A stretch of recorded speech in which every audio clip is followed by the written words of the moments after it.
বিসমিল্লাহির রহমান রহিম।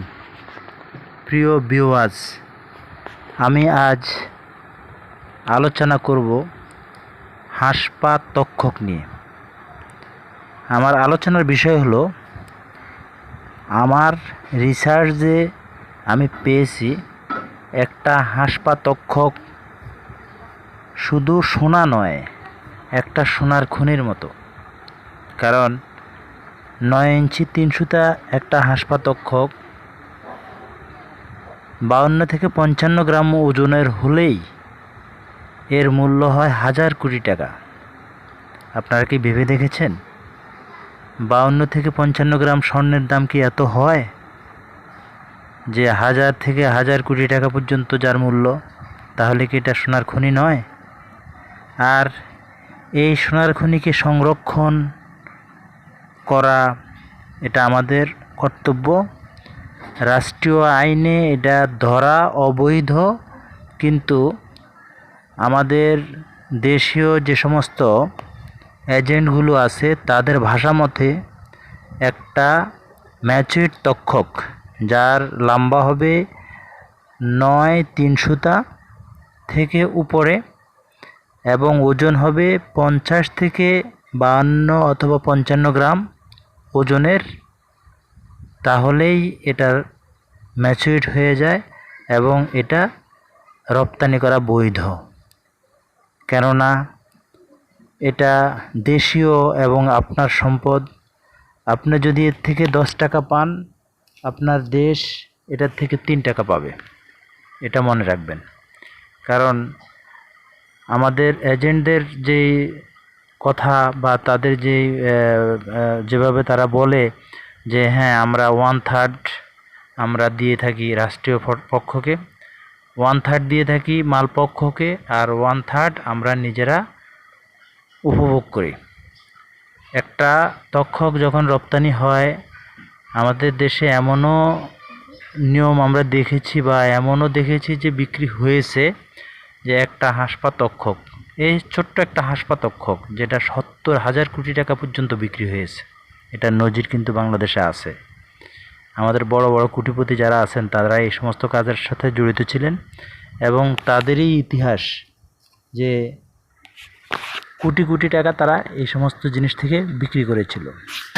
তো আমরা আসি, একটা হাঁস পা তক্ষক যখন আপনি আপনার কাছে পাবেন তখন আপনার করণীয় কী? প্রথমত, আমরা এই সমস্ত হাঁস পা তক্ষকগুলোর বিচরণ এলাকা হলো পাহাড়ি এলাকা, পাশাপাশি পাহাড়ি যে স্রোতগুলো, নদীর ক্যানেলগুলো আছে, সেই ক্যানেলগুলোর যে পাথরগুলো আছে, পাথরের চিপায় চেপে কিন্তু এই হাঁস পা তক্ষক বিচরণ করে। আমরা যারা পাহাড়ে বাস করি এবং কোনো না কোনো কারণে পাহাড়ে যাই, যদি রাতের বেলা আমরা হাঁটি অথবা লাইট টাইট জ্বালিয়ে হাঁটি, তাহলে আমরা এই সমস্ত তক্ষকের দেখা পেতে পারি। আর দেখাক্রমে যদি আমরা কোনোভাবে একটা হাঁস পা তক্ষক আমাদের কাছে হাতে এসে পড়ে, তাহলে মনে করতে হবে আমরা একটা স্বর্ণের খনি হাতে পেয়েছি। শুধু আপনার করণীয় হলো, আপনি প্রথমত দেখবেন এই হাঁস পা তক্ষকটা লম্বায় কতটুকু আছে এবং ওজন কতটুকু। যদি লম্বা যদি হয় 9 2 সুতা থেকে উপরে এবং ওজনে যদি হয় 50 থেকে 52 অথবা 53 অথবা 55 গ্রাম, তাহলে মনে করতে হবে এই তক্ষকটা সুস্থ সবল আছে, পাশাপাশি এটা একটা ম্যাচিউরড তক্ষক। তখনই আপনাকে আপনার পরিচিত যে কোনো একটা এজেন্টের সাথে আলোচনা করতে হবে। মনে রাখতে হবে, এই সমস্ত কাজ যখন আপনি এজেন্টের সাথে আলোচনা করবেন, তখন কোনোভাবেই আপনাকে গাফিলতি করা উচিত হবে না। কারণ এই তক্ষকটা আপনার হাতে আসলে, মানুষের হাতে আসলে তারা বেশি দিন বাঁচে না।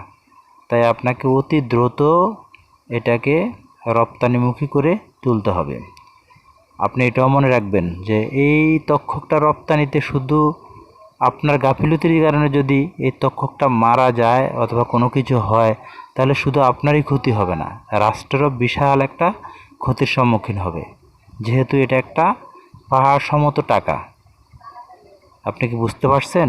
আমি যে স্বর্ণের খনি বলছি, এটা আসলেই স্বর্ণের খনি। এই স্বর্ণের খনিটা যদি আপনি আপনার হাতছাড়া করেন, তাহলে রাষ্ট্রেরও ক্ষতি হলো, আপনারও ক্ষতি হলো। এতে কি ভালো হবে? আপনি আরেকটা জিনিস খেয়াল রাখবেন, যদি আপনি কোথায় কোনো উপায় না পান যে আমি কোথায় আলোচনা করব, বা আমার ভয় লাগতেছে এটা নিয়ে আলোচনা করতে গেলে যদি পুলিশ আমাকে অ্যারেস্ট করে, অথবা বন বিভাগ যদি আমার থেকে প্রোডাক্টটা নিয়ে যায়, তখন আপনি আমাদের এই অন্যদিকে আলোচনার মুখ না রেখে আপনি আমাদের চ্যানেলের এসে আমাদের চ্যানেলে এসে আমাদের সাথে কমেন্টে আলোচনা করতে পারেন। আমরা আপনার এটার একটা উপায়ান্তর বের করে দেব ইনশাল্লাহ। আমি প্রতিদিন 9টায় একটা করে ভিডিও তৈরি করার মতো সেই প্রস্তুতি নিয়েই কিন্তু আছি। দুঃখের বিষয় হলো আজকে আমি 9টা বাজে পারছিলাম না, কারণ আমি আজকে একটা প্রতারক চক্রের হাতে পড়ে গেছিলাম। আমাকে ঢাকা থেকে একটা অফিস সকালে বলেছিলেন যে ভাইয়া আমরা শায়েস্তাগঞ্জ যাব, এখানে একটা 20 ইঞ্চি তক্ষক আছে, সেটা সংগ্রহ করার জন্য আপনি একটু তথ্যগুলো সংগ্রহ করবেন। তা আমি তাদের তথ্য সংগ্রহের জন্য সকালবেলায় ভোরবেলায় চলে গেছি শায়েস্তাগঞ্জ। দুঃখের বিষয় হলো আমরা শায়েস্তাগঞ্জ গেছি একটা তক্ষক 20 ইঞ্চি তক্ষকের জন্য, কিন্তু প্রতারক চক্র একটা গুই সাপকে তক্ষক বানিয়ে আমাদের সামনে আনছে। যাক, আমরা সবাই তক্ষক চিনি, আমিও চিনি, যে কেমিস্ট গেছে সেও চিনে, অফিসে আরও একজন লোক গেছিলেন সেও চিনে, দালাল পক্ষের লোক ছিল সেও চিনে। আমরা সবাই মিলে এটা বের করে নিলাম যে এটা একটা গুই সাপ, এটাকে সার্জারি করে তক্ষক তৈরি করা হয়েছে। তো সেখান থেকে আসতে আসতে আমার সময় লেগে গেছে, আমি প্রায় 9টায় আমি আমার বাসায় পৌঁছাই। এখন আপনাদের সামনে আমি একটা ভিডিও তৈরি করি, এর জন্য আমি দুঃখ প্রকাশ করছি, কারণ আমার আজকে দেরি হয়ে গেছে। আমি চেষ্টা করব প্রতিদিন 9টা থেকে 9:30টার ভিতরে আপনাদের কাছে একটা করে ভিডিও উপস্থাপন করার জন্য। আপনারা আমার জন্য দোয়া করবেন। প্রিয় ভিউয়ার্স, হাঁসপাতক্ষকের বিচরণ এলাকা নিয়ে আমি বললাম যে হাঁসপাতক্ষক বাংলাদেশের শুধু কেবল পাহাড়ি অঞ্চলের যে সমস্ত ক্যানেলগুলো আছে, সুন্দরবনে নয়, পাহাড়ি অঞ্চলের যে সমস্ত ক্যানেলগুলো আছে, সেই ক্যানেলের পাশে যে পাথরগুলো আছে, পাথরের চিপায় স্যাঁতস্যাঁতে জায়গায় এরা প্রজনন করে। বিশেষ করে এরা লালার মতো ডিম পাড়ে, এই ডিমটা এক জায়গায় সংরক্ষিত একটা স্থানে তারা রাখে, আর সেখানেই ওই ডিম থেকে বাচ্চা ফুটে। আর এই বাচ্চাগুলো আমরা এজেন্ট থেকে জানতে পেরেছি 40, 50 অথবা 60 বছর বয়স লাগে এক একটা হাঁসপাতক্ষক ম্যাচিউর হতে। বুঝতে পারছেন তো তার কতটুকু সময় তারা দীর্ঘ সময় নিয়ে বেঁচে থাকে। এবং একটা ম্যাচিউরড হাঁসপাতক্ষক যখন হয় তখন কিন্তু বাংলাদেশের জন্য একটা সোনার খনি হয়ে যায়। বিশেষ করে আপনার জন্য তো হলোই, বাংলাদেশও কিন্তু এখান থেকে কিছু পাবে।